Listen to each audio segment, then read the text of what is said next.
alat-alat atau perkakas dapur yang dibuat dari tanah liat. Cara membuat gerabah adalah dengan membentuk tanah liat yang kemudian dikeraskan dengan cara dibakar. Dalam pembuatan gerabah ada beberapa teknik, salah satunya adalah teknik putar. Cara melakukan teknik ini adalah dengan mengambil segumpal tanah liat yang plastis dan lumat. Setelah itu, taruhlah tanah liat di atas meja putar tepat di tengah-tengahnya. Lalu, tekan tanah liat dengan kedua tangan sambil diputar. Bentuk tanah liat sesuai dengan bentuk yang diinginkan.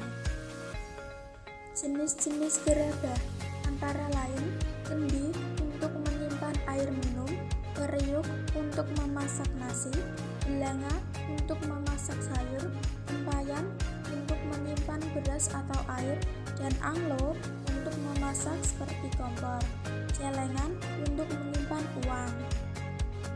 Gerabah juga memiliki banyak manfaat, di antaranya yang pertama, wadah penyimpanan, yang kedua, alat memasak, yang ketiga, alat makan, dan yang keempat, barang hiasan. Gerabah adalah kerajinan yang telah diproduksi secara turun-temurun. Gerabah adalah warisan budaya yang telah ada sejak zaman dahulu. Kini, gerabah menjadi semakin unik dengan sentuhan motif batik yang khas, menciptakan karya seni yang memadukan tradisi dan inovasi. Gerabah bermotif batik tidak hanya menjadi karya seni yang indah, tetapi juga memiliki fungsi dalam kehidupan sehari-hari. Karya ini menunjukkan betapa budaya tradisional dapat beradaptasi dengan kebutuhan modern. Budaya adalah identitas kita.